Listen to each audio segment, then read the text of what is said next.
The political scene in South Africa has been rocked into chaos after a devastating High Court judgment that saw President Cyril Ramaphosa politically maimed and the African National Congress, ANC, totally in shambles. The court's ultimate ruling handed down on Friday morning is being welcomed by legal commentators as the most incriminating judgment against an incumbent president since the transition to democracy in 1994.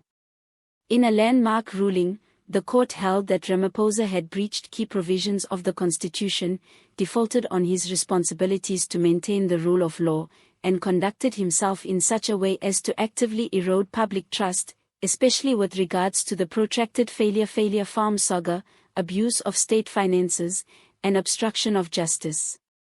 The court's ruling was starkly direct.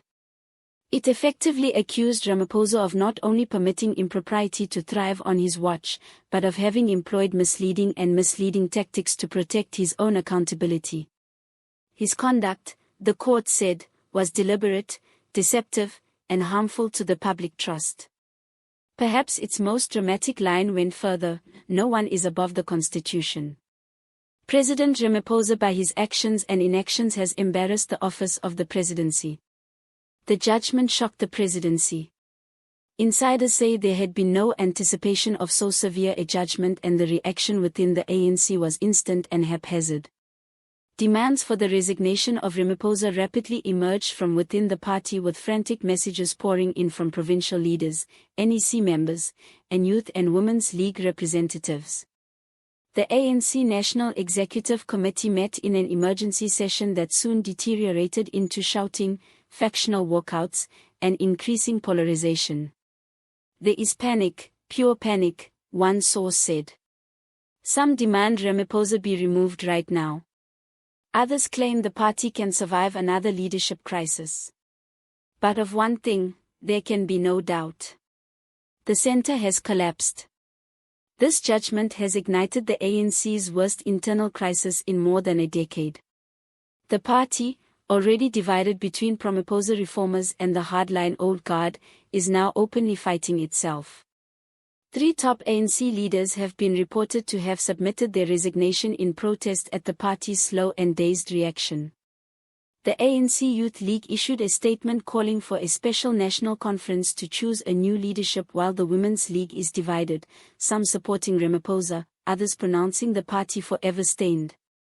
ANC Secretary General Fel Malula, shaken visibly, said a few words to the media and conceded, "We are facing a crisis, but we will consult widely and do what's in the best interests of the people of South Africa." His statement failed to placate increasing public anger. Though the court judgment dwelt on some blockbuster charges, foremost among them was Ramaphosa's breach of the Executive Ethics Code to not disclose large amounts of foreign currency stashed at failure farm.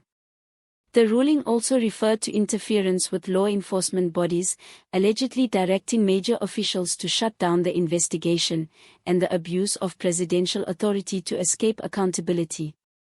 The court further pointed out his refusal to assist Parliament and independent investigative organizations. While the ruling, short of criminal conviction, called for immediate referral to Parliament as well as the National Prosecuting Authority, NPA, in effect it opened the door to potential criminal prosecution. The political consequences have been prompt and ugly. With the ANC already battered by historic low election support, this judgment has further entrenched its crisis of credibility. Throughout the country, citizens were expressing their outrage on social media with hashtags #Ramaphosa and #Syrian crisis trending for hours. Public opinion has turned sharply.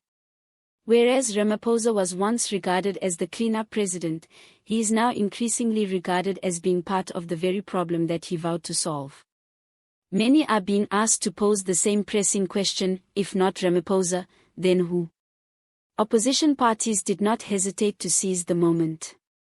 The Economic Freedom Fighters, EFF, Democratic Alliance, DA, Action SA, and others organized synchronized press conferences urging the president to resign or be impeached. The High Court has spoken. "Sir Ramaphosa is not fit to lead this country," said DA leader John Steinen.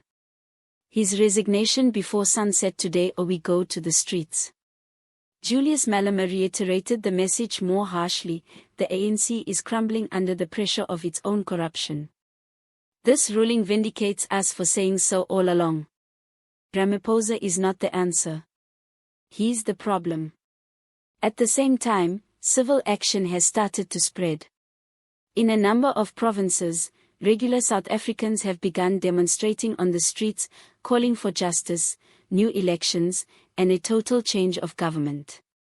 Protesters claim they are fed up with being misled and deceived, and many are now asking for a new political era, one based on openness, accountability, and leadership by the people.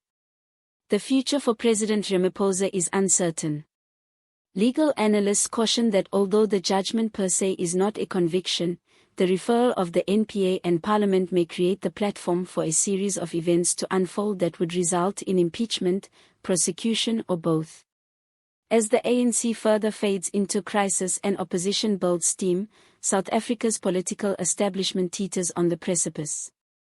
One thing at least is clear: the age of political impunity is ending, and Ramaphosa might be the first to pay the price.